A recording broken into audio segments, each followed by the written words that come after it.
Welcome back to True North Mechatronics. In this episode, we're designing a forward stabilizer for the Sparkbot that also functions as a Sumobot Scoop. If you remember back to part 5, we designed a chassis pitch spacer to lock our rear ride height. What you didn't see is that this height was calculated to ensure that our scoop provided 1 millimeter of clearance between its flat bottom and the driving surface. When our differential robot comes to a rapid halt, the chassis center of mass wants to pitch forward. With this scoop installed, it bottoms out after just 1 millimeter of travel and keeps the robot from overbalancing and crashing its sensors into the drive surface. Design, engineer, deploy. Let's get to the CAD. Begin by creating a new body and a new sketch on the XY plane.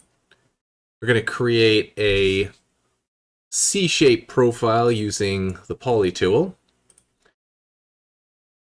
We're going to make sure that our line segments are horizontally and vertically constrained. You can see that we have those there. And we're going to make this C-shaped profile symmetric around the x-axis. Now we're going to set the vertical dimension on this to 120 millimeters. And its horizontal dimension we'll set to 35 millimeters. We've now outlined the basic dimensions of the scoop, but we're going to create a curved profile here. This will match the 302 millimeter radius that we have added to the front of the Sparkbot. So we're going to grab the Create Arc by 3 Points tool. We're going to click on these two endpoints here, and then we're going to left click somewhere about here. And now we're going to constrain our radius to 302 millimeters. We need to pull this back in, and to keep this symmetric around the origin, we're going to make the top line symmetric with respect to the y-axis. So there we have it. Our shape is fully constrained, and we can close out of the Sketcher workbench. And we're going to pad this shape out to 30 millimeters. Now, we've got the complementary shape at the back of what will be the scoop. To create the actual scoop profile, we're going to click on the left-hand side here, create a sketch, and we're going to use the external geometry reference tool, and we're going to pull in this top and right edge. Then we're going to use our arc tool, and we're going to select the points on either side, and we're going to create an arc here that we're going to set to a radius of 50 millimeters. Now we need this to be a complete shape so that we can pocket this all the way through the block that we've created. So I'm going to use the line segment tool here, and I'm going to create 2 lines. We can see that our shape is green and we are fully constrained, so we're going to close out of the Sketcher workbench, and then we're going to pocket this shape all the way through the block that we've created. Our block is 120 millimeters long, so that will pocket it all the way through. Now we need to create some attachment points to connect it to the front of the Sparkbot. I'm going to extend out the edge of the scoop here to do that. So I'm going to left click on the edge, create a sketch, zoom in here, and I'm going to use the external geometry reference tool. I'm going to pull in those 2 outer edges, and I'm going to recreate that arc at the front.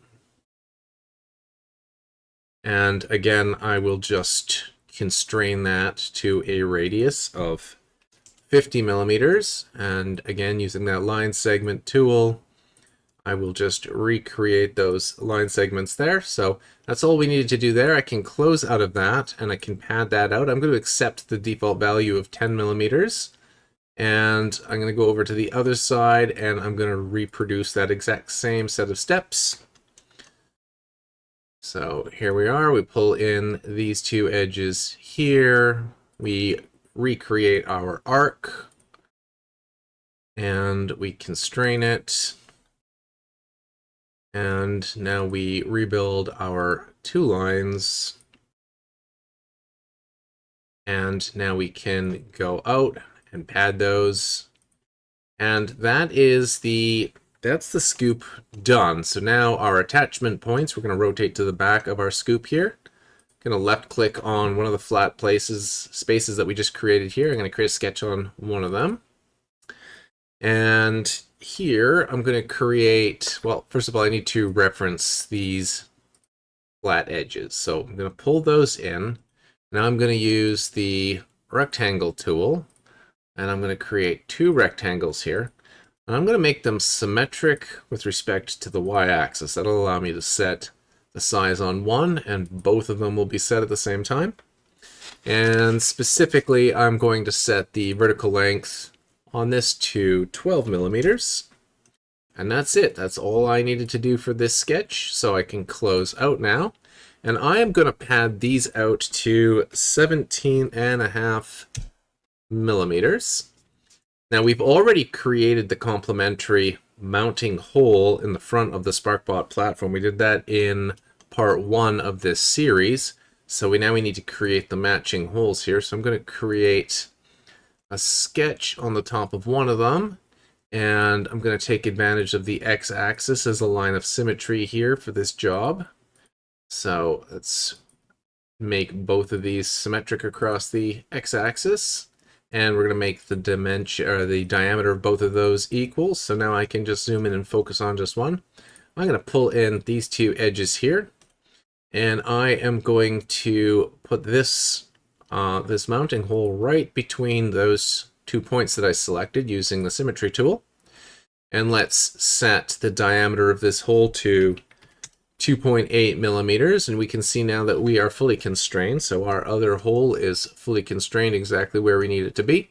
So I'm going to close out of this. That's a 12 millimeter thick part, so I'm going to pocket this out at 12 millimeters. We can see that we've cleared all the way through.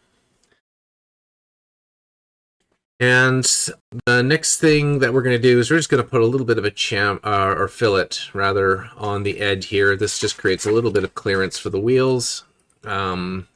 So let's add a 3 millimeter fillet there. Let's just have a look at our work. Yeah, so that's just fine. And that completes the scoop. It will be our forward stabilizer. It will help keep the robot from pitching forward if the robot stops quickly. And it will also be used to try to get underneath the bodies of other robots during a Sumobot competition. Now in the next video, we're going to turn our attention to designing the Vitronics platform on which we will mount our Arduino Uno. That'll sit at the back of the robot just underneath the overhanging battery box. Chart your course, build your world. I'll see you in the next one.